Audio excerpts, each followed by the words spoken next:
бірінші мамандығым ол дәрігер саласы бойынша отбасылық дәрігер, хирург. Ойдағырда 10 жыл оқыдық. Білім.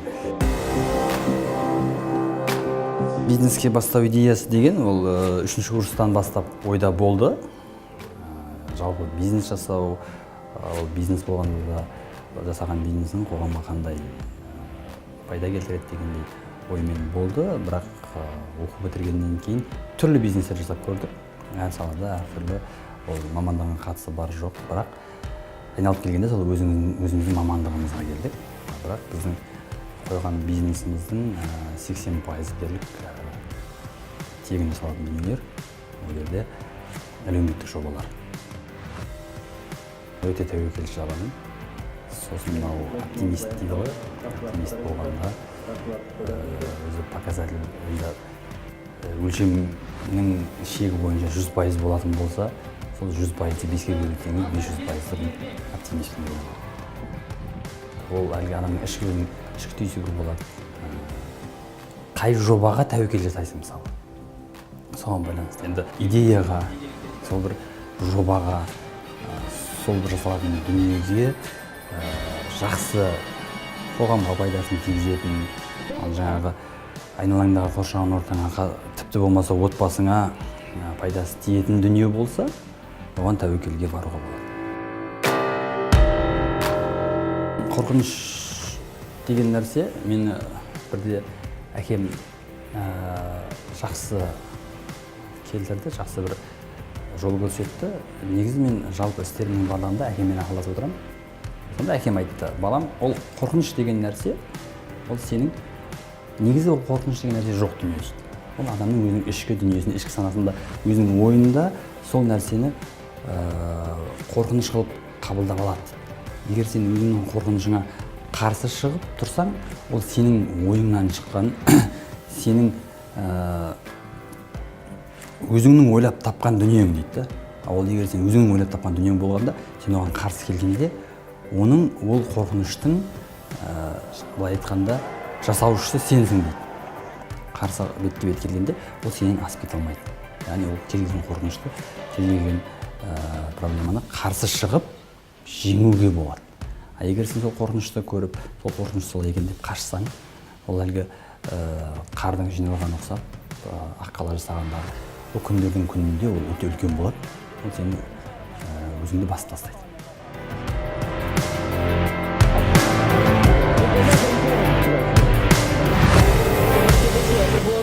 Қызылорда қаласы номері 198-ші мектептің Түрлі ойлар, түрлі жүйелер келеді. Оның барлығынан егер қорқып қаша берсең, сөздің ішіне керек, күндердің күнінде ол басып тастайды, еңсеңді басып тастайды.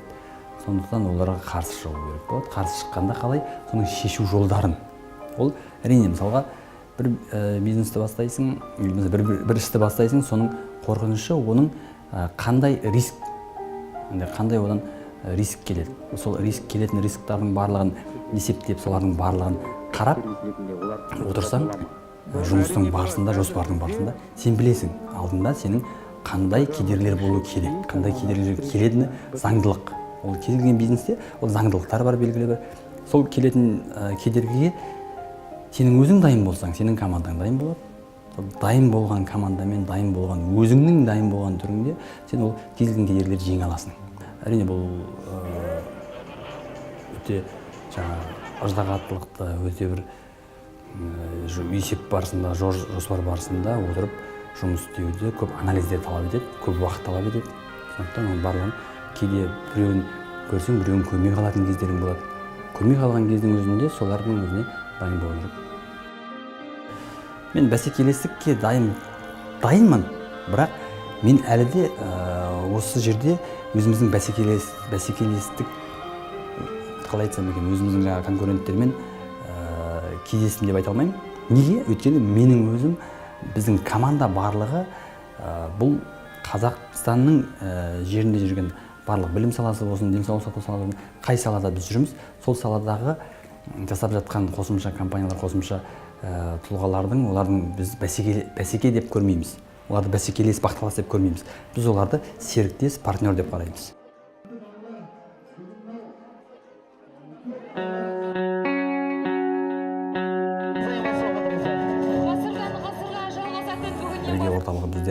Қазақстанның барлық өңірлерін қазір қамтыдық. Тек қана солтүстік Қазақстан облысы мен Қостанай облысы болған, оны да биыл қосып жатырмыз.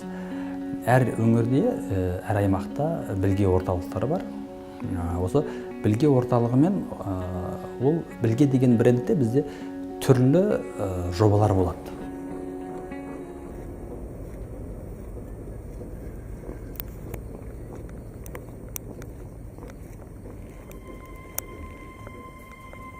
Өмірлік ұстазым менің әкем. Менің әкем алғашқы өмір бақилық ұстазым болып қалады деп айтамын. Неге? Өйткені бала әкесіне қарап өседі.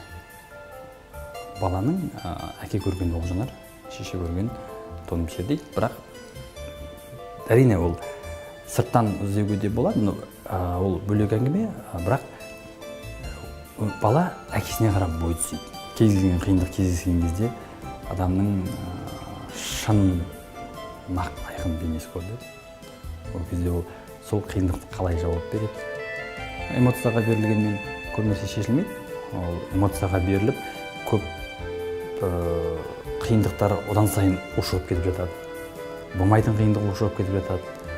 Сондықтан оған негізгі керек қасиеті ішкі жан дүниесінің байлығына байланысты.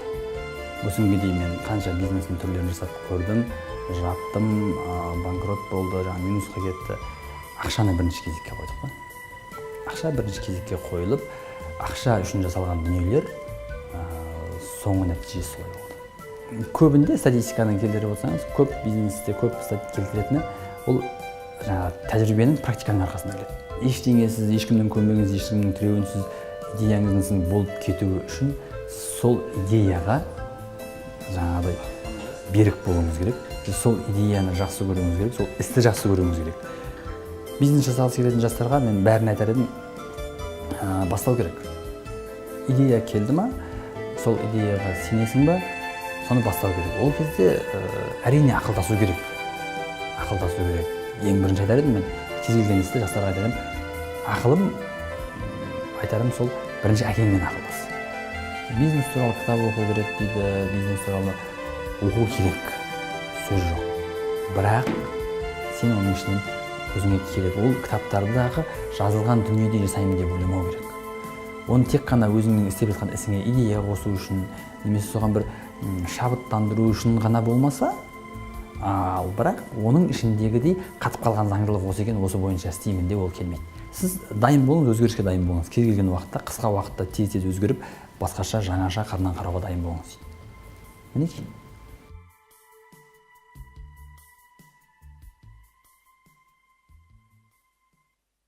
Астана қаласының ең ұнайтыны бұл Астана қаласында динамика бар. Астана қаласында бір жай құрдан құр жүрген, жұмыс жүрген адамды байқамайсың. Ең бастысы бұл армандардың орындалатын қаласы. Жастардың кез келген мүмкіндігі ол білімі болсын, мансап болып келсін, не болмаса бір тіршілік жасауға келсе де жұмысы барысында армандарының, мақсаттарының орындалатын қаласы. Сонысы мен ұнайды. Ал енді ол суығы Астананың бөлек бір әңгіме, ол әлемдегі ең суық Астаналардың бірі деп барлығы айтып жатыр. Бірақ Астананың ең қызықты жері де, сол жаңағы қызықтыратын жері де, суығына қарамастан, табиғатына қарамастан, бүкіл қазақ даласынан қазақ зиялыларының, Қазақстанның азаматтарының жиналып жатқан себебі сол армандардың, мақсаттардың орындалатын қаласы. Соны мен ұнайды Астана қаласы.